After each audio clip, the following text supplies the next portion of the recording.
জ্বরে মুখটা শেষ। একটু বত্তা টত্তা হইতো তাহলে 2-3টা ভাত খাইবার পাইতাম। এই কথাটার সাথে প্রত্যেকটা বাঙালি পরিচিত।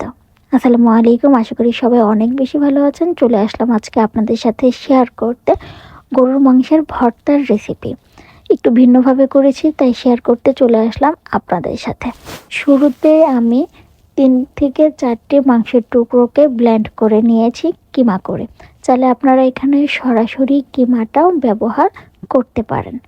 সম্পূর্ণটুকু আমি প্যানে দিয়ে দিচ্ছি মাঝারি সাইজে 2টি পেঁয়াজ কুচি, 1 ইঞ্চি আদা কুচি, 5-6টি রসুন কোয়া, 5-6টি কাঁচামরিচ এবং 1টি বোম্বাই মরিচ, অল্প পরিমাণ লবণ, অল্প পরিমাণ সরিষার তেল এবং 1 চামচ হলুদ গুঁড়ো। এবার চুলাটাকে অন করে দিচ্ছি আমি, সেই সাথে এটাকে ভালোভাবে নেড়ে দিচ্ছি। অনবরত এটাকে কিছুক্ষণ নাড়িয়ে সম্পূর্ণ মশলা এবং উপকরণগুলো এক করে নিয়েছি। এবার আমি এখানে অল্প পরিমাণ পানি অ্যাড করে দেব। আমি এখানে 1 মগ পানি অ্যাড করেছি এবং এটাকে ভালোভাবে মিশিয়ে ঢাকনা দিয়ে ঢেকে দিয়েছি। চুলার আঁচটাকে হাই হিট করে দিয়েছিলাম এবং এবার এটার পানিটা অনেকটাই শুকিয়ে গেছে এবং অনবরত এটাকে নেড়ে যাচ্ছে যেন নিচে থেকে না লেগে যায়। এই তো ভর্তাটা হয়ে গেছে। এবার আমি এটাকে নামিয়ে নিলাম। সম্পূর্ণ ভর্তাটুকু আমি ভালোভাবে মিক্সড করার জন্য একটি চপের মধ্যে দিয়ে দিচ্ছি। চাইলে আপনারা এটা শিলপাটাতে কিংবা ব্লেন্ডারেও ব্লেন্ড করতে পারেন। এটা অনেকটা নরম, এর জন্য চপে আমি এটাকে করে নিয়েছি ভর্তাটাকে। এবার আমি ভর্তাটাকে একটি প্লেটে ঢেলে নিচ্ছি।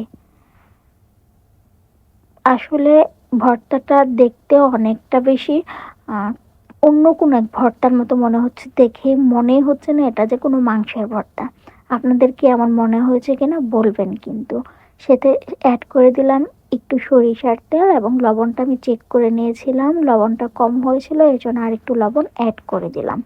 এবার এটাকে হাতের সাহায্যে ভর্তাটাকে আমি খুব ভালোভাবে মিক্সড করে নেব। চাইলে আপনারা এখানে ধনেপাতাটা ব্যবহার করতে পারেন, কিন্তু ধনেপাতাটা আমি এই জন্যই ব্যবহার করিনি, তাহলে মাংসের যে একটা সুঘ্রাণ সেটা থাকবে না। এটাকে ভালোভাবে হাতে মিক্সড করার পর আমি একটু ছোট ছোট গুল্লি করে রাখছি, শুধুমাত্র একটু সুন্দর দেখার জন্য। এই তো রেডি করা হয়ে গেল আমার গরুর মাংসের ভর্তা একটু ভিন্নভাবে। আপনারা কে কে এভাবে মাংস ভর্তা করে খেয়েছেন কমেন্ট করে কিন্তু জানাবেন। কার কাছে কেমন ভালো লাগে গরুর মাংসের ভর্তা? আমার কাছে ভালোই লাগে, তার জন্য আমি আবার করলাম।